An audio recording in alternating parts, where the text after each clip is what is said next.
Twelfth pass हो चुकी है, लेकिन ट्वेल्थ से आगे की जो पढ़ाई करना है वो आपके लिए थोड़ी सी मुश्किल हो रही है, आपको पैसा नहीं मिल पा रहा, या कोई भी इसमें एक पर्टिकुलर रीज़न हो सकता है। आपके पास पैसे की कमी है, आपके पापा की नौकरी छूट गई, या कोई भी कारण है, अब आपको आगे की पढ़ाई करने के लिए अपने आप ही पैसा कमाना पड़ेगा और अपनी पढ़ाई को अपने आप ही आगे कंटिन्यू करना पड़ेगा।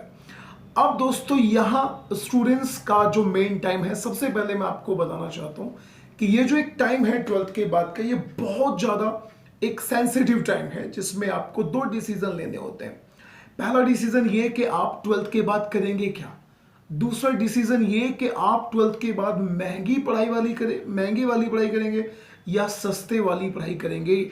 आपका पढ़ाई का खर्च कैसे उठेगा। हमारा मेन उद्देश्य बात करने का दोस्तों ये है कि कैसे अपनी पढ़ाई के खर्च को लेकर आगे बढ़ा जाए।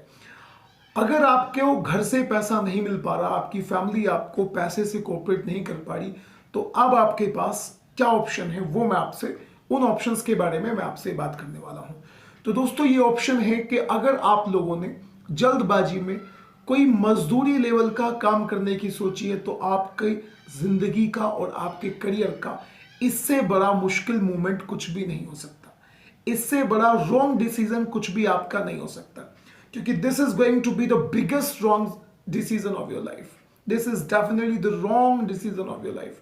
इसके पीछे रीजन ये है कि जब आप कोई ऐसा काम करते हैं जिसमें आपके आत्मसम्मान को ठेस पहुंचती है, तो आप अपनी ही नजरों में कई दफा दोस्तों गिर जाते हैं।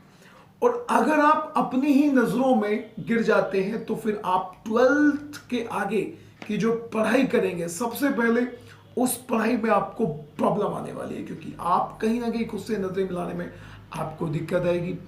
दूसरी बात, जैसे कि मैंने आपसे बात की आत्मसम्मान के बारे में, मजदूरी लेवल के किसी भी काम में आपका जो आत्मसम्मान है, आपका जो एक सेल्फ रिस्पेक्ट है, वो आपको वहां पर नहीं मिल पाएगा।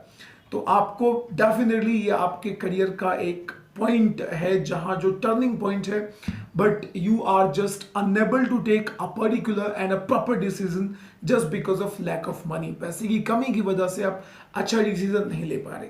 तो मैं आपको बताना चाहूंगा वे काम जिसमें जो हल्के से आपके लिए रिस्पेक्टेड होंगे, और दूसरी बात, आप उन कामों को करके अपने परिवार का भी हल्का सा सपोर्ट कर सकते हैं, plus you can take your study further, you can pursue your study further as well. तो इन कामों में सबसे पहले मैं आपको बहुत एक इंपॉर्टेंट ऐसा काम बताना चाहता हूं जो बिल्कुल एजुकेशन से ही रिलेटेड है। आपको खुद ही ऐसा काम चाहिए जो एजुकेशन से रिलेटेड हो और आप उसमें आगे कुछ कर सके। तो इनमें से सबसे मेन एक काम निकल के आता है दोस्तों, वो है कंप्यूटर की नॉलेज का होना। आज की डेट में जीएसटी लागू हो चुका है। हर छोटी बड़ी कंपनी अपनी कंपनी है, जो उनकी शॉप है, जो उनका शोरूम है, या जो भी उनका पर्टिकुलर काम है, वो लोग चाहते हैं उसकी जीएसटी का भरा जाना।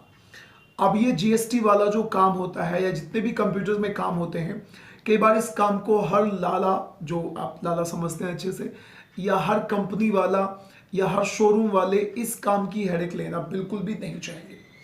तो आप वहां जाकर कांटेक्ट कर सकते हैं अगर आप में कंप्यूटर की नॉलेज है। कंप्यूटर की नॉलेज के साथ साथ आप जीएसटी सीखें, आप टैली सीखें, और जो भी वर्जन नए हैं आप वो सीखें। देखो, यू नो इट बेटर कि if you want to get something then you definitely have to lose something. और कंप्यूटर सीखने में आपको बहुत कुछ ज्यादा लूज भी करना नहीं पड़ेगा। You might just get computer with in 3000 और 4000, 3-4 में आपका कंप्यूटर अच्छे से हो जाएगा। भले आप बड़े शहर में, छोटे शहर में, या गांव में हैं, तो गांव के पास कस्बे होते हैं, छोटे शहरों के साथ पास बड़े शहर होते हैं। You can very much easily learn computer from there. और आप मॉल में, शॉपिंग मॉल में, छोटी शॉप में, बड़ी शॉप में, यहाँ तक कि जो पार्लर्स होते हैं, ब्यूटी पार्लर्स होते हैं, मैन सैलून्स होते हैं, वहाँ पर भी वो लोग अपना जीएसटी भरवाते हैं या अपने अकाउंट को मेंटेन करवाते हैं। और there are some many other works are there जो आप कंप्यूटर के दम पे कर सकते हैं। और अब दोस्तों मैं आपको बताने वाला हूं काम number 2, which is a bit related to spoken English, जो इंग्लिश से रिलेटेड है। आप हिंदुस्तान के किसी भी कोने में जाएं, आप इस दुनिया के दोस्तों किसी भी कोने में जाएं, वहां आपको अंग्रेजी बोलने वाले लोग जरूर मिलेंगे।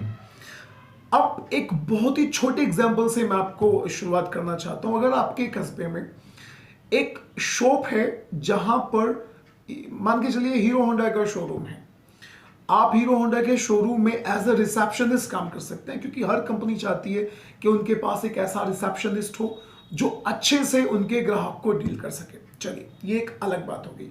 दूसरी बात, आप किसी भी स्कूल में जाकर एक बहुत अच्छे लेवल पे वहां अपना काम कर सकते हैं, जैसे कि आप वहां पे रिसेप्शनिस्ट का काम कर सकते हैं, या वहां पर आप एज अ एडवर्टीजमेंट एजेंट काम कर सकते हैं। हर स्कूल एडवर्टीजमेंट एजेंट को हायर करता है, आप वहां काम कर सकते हैं।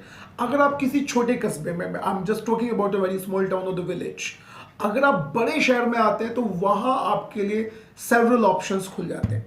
जैसे आप किसी बड़ी सी गाड़ी की कंपनी है उसके शोरूम में काम कर सकते हैं, आप चाहें तो वहां किसी भी कॉल सेंटर में काम कर सकते हैं, आप किसी कंप्यूटर सेंटर में काम कर सकते हैं, आप किसी इंस्टीट्यूशन में काम कर सकते हैं एज अ इंग्लिश ट्रेनर, और या फिर अगर आप चाहें तो आप काम कर सकते हैं as a receptionist, as I explain you earlier. तो ये दो काम है जो आपके लिए बहुत ज्यादा दोस्तों रिस्पेक्टेड काम है। आप लेबर वाला काम बिल्कुल भी ना करें, वो कहीं ना कहीं आपके आत्मसम्मान को और आत्मविश्वास को दोनों को ठेस पहुंचाएगा, और you can definitely face a lot of problem while doing those all the works, और आपकी एजुकेशन उससे कहीं ना कहीं हर्ट जरूर होएगी। आपको अपना टारगेट ध्यान में रखना है, और ये जो जॉब आप करेंगे, ये जॉब केवल और केवल आपको अपनी स्टडी आगे करने के लिए करनी है। आप इसमें 4 घंटे का ऑप्शन ले सकते हैं, 8 घंटे का ऑप्शन ले सकते हैं, हर जगह पे आपको इस टाइप के काम मिल जाएंगे। हो सकता है कि आपको इसमें पैसा कम मिले, but this is the work जिससे आप एजुकेशन के टच में भी रहेंगे, और this is going to be very very much beneficial for you.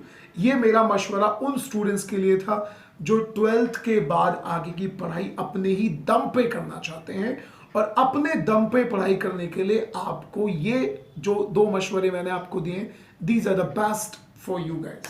Thank you very much.